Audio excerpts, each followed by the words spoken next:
रहनुमा peoples party Saeed Ghani Karachi में media से गुफ्तगू कर रहे हैं।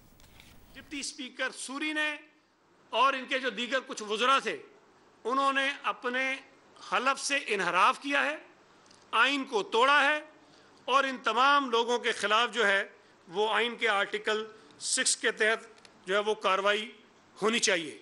इस हुकूमत ने मीडिया पर पाबंदियां लगाई, मीडिया से लोगों की नौकरियां ख़त्म करवाईं। वो लोग जो आज़ादी से अपनी बात करते थे उनके ऊपर मीडिया चैनल्स के दरवाजे बंद करवाए, उनको ऑफ एयर करवाया। इन्होंने जजेस के खिलाफ साजिशें की, उनके खिलाफ रेफरेंसेस भेजे।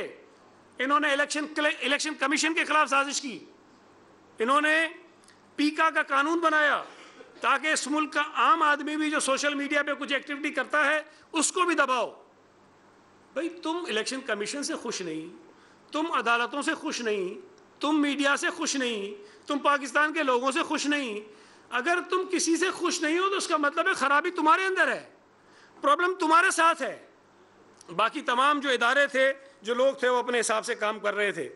यहाँ जो असल इशू है जिससे ये सारा मुद्दा शुरू हुआ कि इमरान खान को हटाया जाना चाहिए, वो इस मुल्क की मईशत की बर्बादी थी।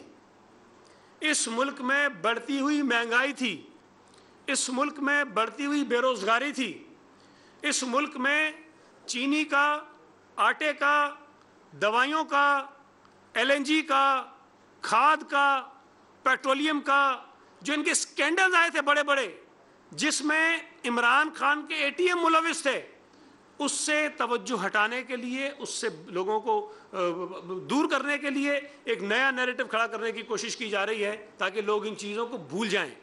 ये अपनी मकबूलियत की बात करता है। मकबूलियत तो आप देख लीजिए ना, पिछले 1.5 बरस में जितने ज़िमनी इलेक्शन हुए हैं उसमें PTI का हशर क्या हुआ है।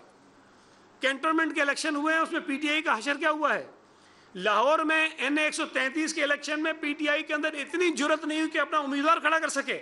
वो लाहौर जहां PTI कामयाबी के दावे करती थी और बड़ी बड़ी उन्होंने वहाँ से नशिस्तें जीती थी, वोट लिए थे, वहाँ उन्होंने अपने आदमी को बिठा दिया और इलेक्शन में खड़ा नहीं किया।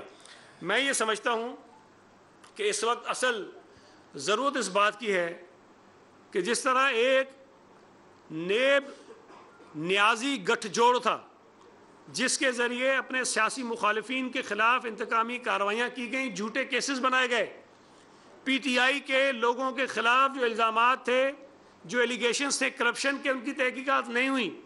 आज भी हलीम आदिल शेख को मुझे बताइए कि क्या नैब ने एक मरतबा बुलाया है? उन्होंने माना ज़रूर कि हम तहकीकात कर रहे हैं, लेकिन एक मरतबा उसको नहीं बुलाया उन्होंने। जो BRT पेशावर का केस था उसमें कुछ नहीं किया। एहतसाब कमीशन जो KP में बनाया गया था उस केस में कुछ नहीं किया। ये जो बिलियन ट्री सुनामी वाला स्कैंडल था उसमें उन्होंने कुछ नहीं किया। मालम जब्बा का जो केस था उसके अंदर उन्होंने कुछ नहीं किया। और आज भी मैं आपको बता रहा हूँ कि अभी इनके वज़रा की करप्शन की कहानियाँ जब आपके सामने आएंगी तो लोगों के होश उड़ जाएंगे। और सबसे बड़ी बात कि एक नया गठजोड़ भी है, वो है न्याजी गोगी गठजोड़। इस न्याजी गोगी गठजोड़ की तहकीकात होनी चाहिए कि ये जो फरा गोगी साहिबा हैं जिसको इमरान खान ने भगा दिया, जिसको मुल्क से फरार करा दिया उसके मियाँ समेत, उनको इस मुल्क में वापस लाया जाना चाहिए। उन्होंने जो करप्शन की है पंजाब में वो किसी से ढकी छुपी नहीं है।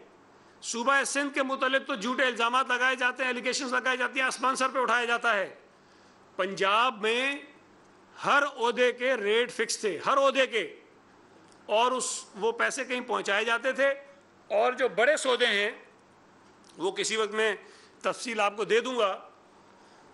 दुनिया के कुछ और ममालिक हैं जहां पर अकाउंट्स खोले गए थे, बड़े बड़े सौदे यहाँ होते थे, काम यहाँ होते थे, पैसे डिपॉजिट उन अकाउंट्स पे होते थे और यहाँ पर डिपॉजिट स्लिप दिखाई जाती थी, उसके बाद वो काम हो जाता था।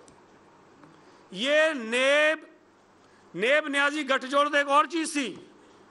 ये न्याजी गोगी गठजोड़ जो है ये इस पाकिस्तान की तारीख में लोगों के दिमाग ठिकाने लगा देगा जब इनकी कहानियाँ सामने आएंगी। और ये जो सारे जादू टोने, पीर फकीर और जिन्नात और पता नहीं क्या क्या चीज़ें थी, लगता है उन सबको इस काम पे लगाया हुआ था।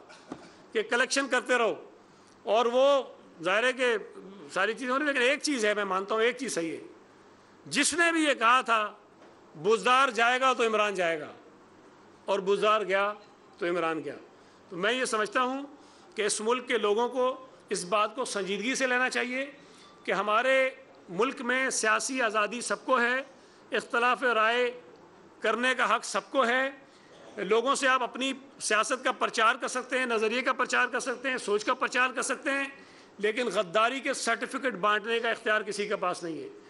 हम किसी को ये हक़ नहीं दे सकते कि कोई मुझे या हमारे साथ बैठे हुए में से किसी को भी कहे कि तुम मुहिब वतन नहीं हो, मैं मुहिब वतन हूँ। हम ये समझते हैं कि सबसे बड़े मुहिब वतन हम नहीं, हमसे बड़ा मुहिब वतन इस मुल्क में कोई नहीं है।